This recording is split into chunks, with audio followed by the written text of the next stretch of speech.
तो बच्चों, आज हम पढ़ेंगे आपकी क्षितिज की हिंदी की पाठ्य पुस्तक क्षितिज में काव्यखंड का पाठ 16 यमराज की दिशा।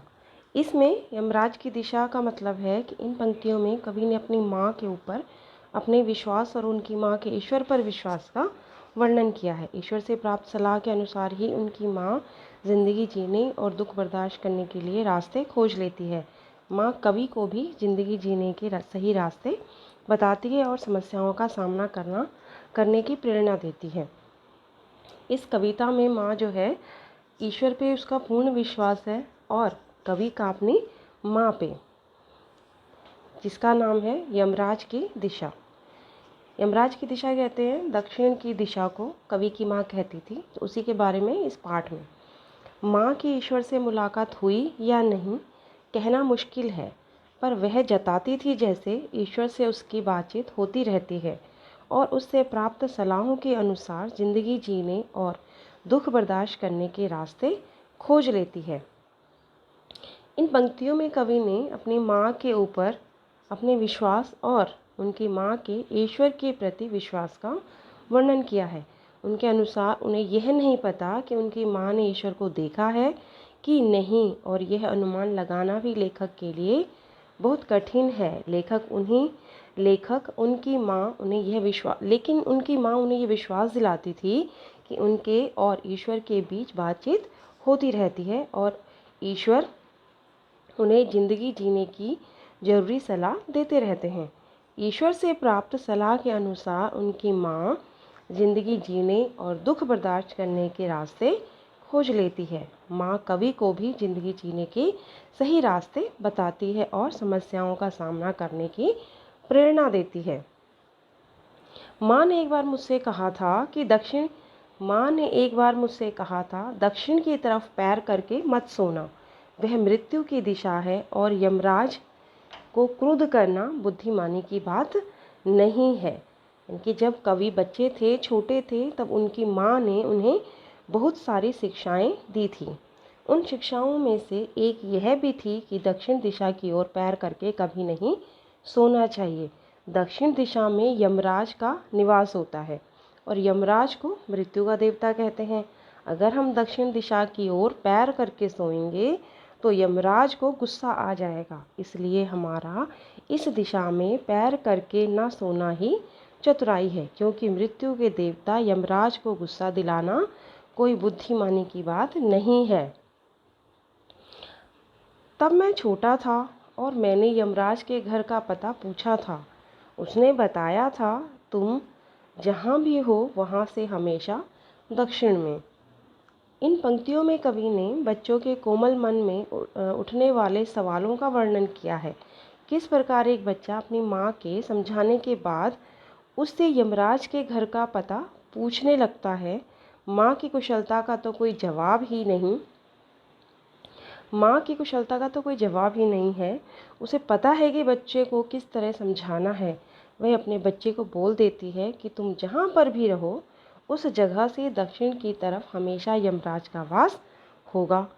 प्रस्तुत पंक्तियों में कवि ने दक्षिण दिशा के द्वार दक्षिणपंथी विचारधारा को यमराज बताया है, क्योंकि जो भी इसके चंगुल में आता है वह अपनी सभ्यता संस्कृति का नाश कर बैठता है।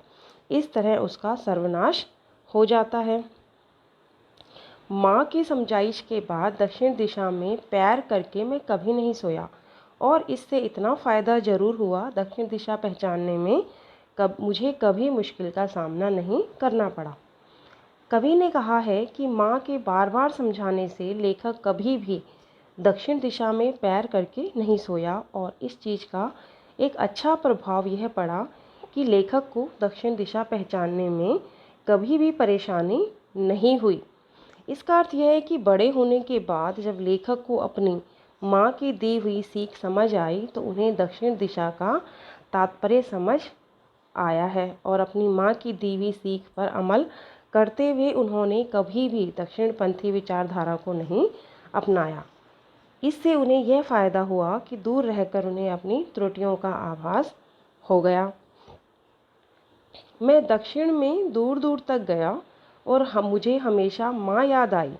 दक्षिण को लांघ लेना संभव नहीं था होता छोर तक पहुंच पाना, तो यमराज का घर देख लेता। यमराज का घर देखने के लिए कवि दक्षिण दिशा में दूर तक गया, और जब भी वह दक्षिण दिशा में यात्रा करता था, हर समय उसे अपनी माँ की दी हुई सीख याद आती। दक्षिण दिशा में यमराज का घर होता है, इस कारणवश वह यमराज का घर खोजने में लग जाता है। लेकिन कवि को कभी भी यमराज का घर नहीं मिला। उनके अनुसार दक्षिण दिशा का छोर बहुत ही दूर था, जिस तक कवि कभी पहुंच नहीं पाया, और इसी वजह से उसे यमराज का घर भी नहीं मिला। इसका अर्थ यह है कि जब भी वह दक्षिणपंथी विचारधारा की ओर बढ़ा, हर बार उसे अपनी माँ के द्वारा दी हुई सीख याद आई, और इसी वजह से वह कभी भी उसके चंगुल में नहीं पड़ा। यही कारण है कि वह कभी भी दक्षिण विचारधारा को नहीं अपना पाया। पर आज जिधर भी पैर करके सो वह दक्षिण दिशा हो जाती है। सभी दिशाओं में यमराज की आलीशान महल है, और सभी में एक साथ अपनी दहकती आंखों सहित विराजते हैं। कवि के अनुसार उनकी माँ ने जब उन्हें यह सीख दी थी कि तब यमराज का वास केवल दक्षिण दिशा में था, लेकिन अब ऐसा नहीं है, क्योंकि चारों दिशाओं में यमराज का वास हो गया है। इसलिए जिधर भी पैर करके सो कवि को वही दक्षिण दिशा लगती है। इस तरह पहले और आज की स्थिति में काफ़ी अंतर आ गया है। आज यमराज का विस्तार हर दिशा में हो चुका है। कवि जिस दिशा में पैर करके सोता है, उस दिशा में उसे यमराज के बड़े बड़े आलीशान महल नजर आते हैं। उन इमारतों में यमराज की दहकती हुई लाल आंखें कवि को सोने नहीं देती हैं। इसका अर्थ यह है कि पहले दक्षिणपंथी विचारधारा का खतरा केवल कुछ गिने चुने लोगों में ही था, लेकिन आज ऐसा नहीं है, क्योंकि अधिकांश लोग इस विचारधारा से ग्रस्त हो चुके हैं। इसलिए अब हम किसी भी दिशा में सुरक्षित नहीं। इस विचारधारा के लोग एक दूसरे का शोषण करने के लिए हर वक्त तैयार रहते हैं। माँ अब नहीं है, और यमराज की दिशा भी अब वह नहीं रही जो माँ जानती थी। लेखक के अनुसार माँ के चले जाने के उपरांत अब यमराज की दिशा भी बदल चुकी है। उसका विस्तार हर दिशा में हो चुका है। इसलिए माँ के द्वारा बताया गया नुस्खा अब किसी काम का नहीं रहा। लेखक जिस दिशा में भी पैर करके सोने की कोशिश करता है, हर तरफ लंबी लंबी इमारतों में उसे यमराज की दहकती हुई आंखें नजर आती हैं। इसका अर्थ यह है कि अब चारों ओर पूंजीपति का वास है, जो साधारण जनता का शोषण करने में लगे रहते हैं।